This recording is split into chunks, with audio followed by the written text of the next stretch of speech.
As you know 1 फरवरी को budget pass होने वाला है और किस सेक्टर को सबसे ज़्यादा प्रॉफिट देखने को मिल सकता है अपन इस पे आज सबसे पहले बात करेंगे। और भी जो इंपॉर्टेंट न्यूज़ेस हैं जो अब मार्केट के लिए बहुत इंपॉर्टेंट है। अब मार्केट क्या बिहेव करने वाला है, क्या मार्केट अब बुलिश होगा या वहां से अब अपने को एक बार फिर से बेयर्स देखने को मिल सकता है। अब देखो ये सारी चीज़ें अपन डिस्कस करेंगे, बट उससे पहले अपन डिस्कस कर लेते हैं थोड़ा सा बजट के बारे पे। बिकॉज अब इस बार का बजट बहुत इंपॉर्टेंट है। अब तुम लोग जानते हो ऑलरेडी पूरा शेयर मार्केट क्रैश हो चुका है एंड इतनी करेक्शन हो चुकी है कि अब इससे ज़्यादा करेक्शन अगर होगी तो लोग पागल हो जाने वाले हैं। पता नहीं अब क्या होने वाला है, अब कोई नहीं समझ सकता। अगर यहाँ से अब रिवर्सल नहीं देखा गया तो डेफिनेटली बहुत कुछ अब बुरा हो सकता है। अब मेक श्योर ये सारी चीज़ें डिपेंड करती है पूरा का पूरा बजट के ऊपर। अगर बजट सही तरीके से पास होता है एंड एक्सपेक्टेशन जो हम जैसे रिटेल इन्वेस्टर लेके बैठे हुए हैं कि अगर बजट पॉजिटिव रहा तो अब हमको मार्केट यहाँ से रिवर्सल देखने को मिल सकता है। ठीक, अभी बात करते हैं जो कौन से इंपॉर्टेंट सेक्टर है, किन पे सबसे ज़्यादा बजट आने के चांसेस है, किन सेक्टर पे सबसे ज़्यादा इंपैक्ट देखने को मिलेगा, पॉजिटिव क्या होने वाला है, नेगेटिव क्या होने वाला है, सारी चीज़ें अपन डिस्कस कर लेते हैं थोड़ा सा। देखो सबसे पहली चीज़ तो यहाँ पर रेलवे सेक्टर के लिए सबसे इंपॉर्टेंट है। बिकॉज ऑफ हर बार की तरह अगर रेलवे सेक्टर पे बजट अच्छा खासा पास होता है तो डेफिनेटली यहाँ से रेलवे सेक्टर मूव कर सकता है। अब तुम लोग जानते हो कि Q3 के रिजल्ट्स भी अभी अभी आए हैं कंपनीज के।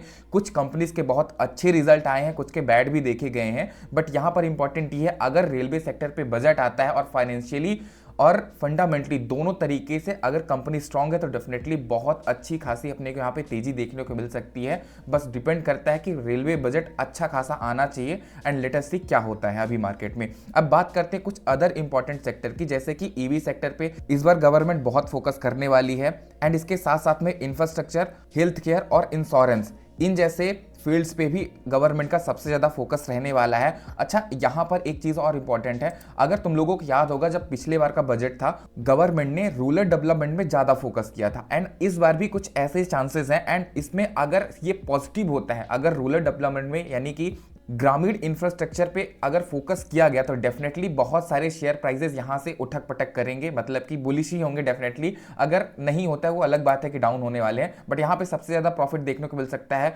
हुडको को। अगर तुम्हें याद होगा जब प्रीवियस बार का बजट पास हुआ था तो ये अच्छा खासा यहाँ पे अपने को रैली देखने को मिली थी एंड वहां से फिर अगेन एक बार ये क्रैश हो चुका है लगभग 30 से 40% का, और ये भी बहुत अच्छे प्राइस पॉइंट पे मिल रहा है स्टॉक। तो डेफिनेटली अपन कंसीडर कर सकते हैं अगर ग्रामीण इंफ्रास्ट्रक्चर पे बजट पास होता है तो डेफिनेटली इन स्टॉक को बहुत ज्यादा प्रॉफिट होने वाला है। एंड लास्ट में जो कुछ इंपॉर्टेंट चीजें जैसे कि 300 यूनिट तक मुफ्त बिजली मिलने के चांसेस हो सकते हैं, इस पे भी कुछ गवर्नमेंट विचार कर रही है। और हाँ, गोल्ड पर भी गवर्नमेंट का कुछ यहाँ पे देखने को मिल सकता है। इस टॉपिक पे मैंने प्रीवियस वीडियो में ऑलरेडी सारा कुछ एक्सप्लेन कर दिया है, सो मेक श्योर उसको वॉच कर लो ताकि सारी बात गोल्ड से भी रिलेटेड तुम्हारी क्लियर रहे। अब अदर हैंड हम थोड़ा सा बात करते हैं यूएस मार्केट की। अब यहाँ पर तुम लोग देख सकते हो ऑलमोस्ट सारे इंडाइसेस गिर चुके हैं। अब ये पॉसिबल हो सकता है कि मार्केट जो अपनी कल की है तो यहाँ पे डेफिनेटली क्रैश देखने को मिल सकता है अगर फेड रेट अगर रिड्यूस होता है। और इसकी मीटिंग भी अपनी होने वाली है, अब तुम लोगों को मालूम है रात के 2 बजे के आसपास जो भी है। तो उस कंडीशन पे क्या होता है, अगर रेट्स कट होते हैं तो डेफिनेटली मार्केट बुलिश देखने को मिल सकता है, बट वहीं पे अगर रेट्स नहीं कम होते तो डेफिनेटली अपने को यहाँ पे क्रैश के भी चांसेस बन सकते हैं, मतलब बैरिस तो हो ही सकता है। तो यहाँ पे थोड़ा सा कंसीडर करना इस बात को भी। और मार्केट जब भी ओपन होगा उससे पहले एक बार यूएस मार्केट की तरफ जरूर देख लेना, क्योंकि अभी के लिए अगर मैं बात करूं मैं रात के लगभग 12 बजे ये वीडियो रिकॉर्ड कर रहा हूं और अभी तो ऑलमोस्ट सारे इंडाइसेस गिरे हैं। डॉ भी पूरा गिरा हुआ है, S&P 500 भी कंप्लीटली देख सकते हो किस तरीके से गिर रहे हैं, लगभग 1% तक गिरने के चांसेस है। और अगर फेड रेट कट नहीं होते तो डेफिनेटली यहाँ पे अपने को 1.5 से 2% का कट, सॉरी 1.5 से 2% का यहाँ पे क्रैश देखने को मिल सकता है यूएस मार्केट के अंदर। एंड लेट अस सी क्या होता है, अब ये तो मॉर्निंग पे ही पता चलेगा। बट हाँ, मेक श्योर 2 चीज़ें कंफर्म कर लेना मॉर्निंग पे, पहली फेड रेट्स कट हुई हैं कि नहीं हुई हैं इस चीज़ पे, और दूसरा मार्केट को थोड़ा सा एक बार अच्छे से देख लेना, एनालाइज कर लेना कि क्या हुआ है, क्रैश हुआ है कि बस थोड़े बहुत बैरिश सेंटीमेंट्स देखने को मिले हैं। बाकी अगर ज़्यादा असर नहीं होता है तो अपने मार्केट में भी ज़्यादा इफेक्ट्स देखने को नहीं मिलेंगे। अब थोड़ा सा आप निफ्टी को देख लेते हैं, बिकॉज ऑफ मॉर्निंग के लिए क्या होने वाले चांसेस। अब बैक टू बैक 2 दिनों से लगातार निफ्टी बुलिश ही है। अब क्या थर्सडे को भी ये बुलिश रहने वाला है, back to back third day में भी निफ्टी बुलिश रहेगा। अब देखो मैंने ऑलरेडी तुम्हें बता दिया था कि अगर यूएस मार्केट अच्छा परफॉर्म करती है, अभी तो देखो मार्केट ओपन ही है यूएस मार्केट का।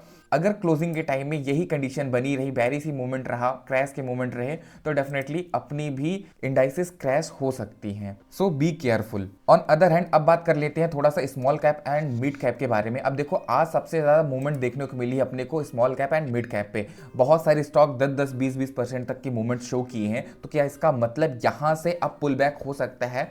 तो सबसे पहली चीज़ ये कंफर्म कर देता हूँ, बजट जब तक पास नहीं होता है तब तक स्मॉल कैप और मिड कैप से थोड़ा बचो। भले यहाँ पे लोग अभी ये बोल रहे हैं कि मिड कैप और स्मॉल कैप तुमको अच्छा मल्टी बैगर रिटर्न दे सकते हैं। हाँ, कुछ स्टॉक्स की मैं बात नहीं कर रहा हूँ, कुछ स्टॉक्स फंडामेंटली बहुत स्ट्रांग है, फाइनेंशियल कंडीशन उनकी अच्छी खासी है, तो डेफिनेटली तुमको प्रॉफिट देंगे। ऑलरेडी मल्टी बैगर रिटर्न्स दे चुके हैं, वो स्टॉक भी देने के चांसेस है। बट यहाँ पर मेन चीज़ है कि प्रॉपर तरीके से रिसर्च करना और इसके बाद अपने पैसे को सही जगह पर इन्वेस्ट करना। अगर थोड़ी सी मिस्टेक करोगे तो डेफिनेटली अगेन तुम ट्रैप में फंसोगे और तुम्हारा पैसा फिर से 20 से 30% गिरने के चांसेस बन सकते हैं। मतलब लीस्ट 10 से 20% तो गिरेंगे ही गिरेंगे। एंड इसके बाद अगर वहां से पुल बैक नहीं हुआ तो डेफिनेटली 30-40 जो भी होगा तो होगा। अभी तक ऑलरेडी पूरा पोर्टफोलियो सबका लाल हो रखा है, 30-40% तक नेगेटिव में है लोग। तो अब तुम लोग खुद ही सोच सकते हो। बाकी रही बात अब मार्केट क्या दिखाएगा अपने को कल, ये तो मॉर्निंग पे ही पता चलेगा। बाकी ये कंप्लीट एनालिसिस था कुछ, तो डेफिनेटली सारे पॉइंट्स को मार्क करके रखना। और हाँ, मैंने अभी तक जो भी चीज़ें तुम्हें बताई है तो ध्यान रखना, ये video completely informational and educational purpose से है। मैंने सिर्फ अपने ओपिनियंस रखे हैं। कोई भी चीज़ अगर तुम इन्वेस्टमेंट कर रहे हो, बाय सेल कुछ भी कर रहे हो, ये सारी जिम्मेदारी सिर्फ तुम्हारी होगी। मेरा इसमें कोई भी रोल नहीं रहने वाला है। सो मेक श्योर अपनी रिसर्च ज़रूर करना, देन कुछ भी अपने एक्शन, देन तब कुछ एक्शंस लेना। And take care, bye bye. आज के लिए बस इतना ही है, और अगर कुछ भी डाउट है तो तुम लोग कमेंट कर सकते हो।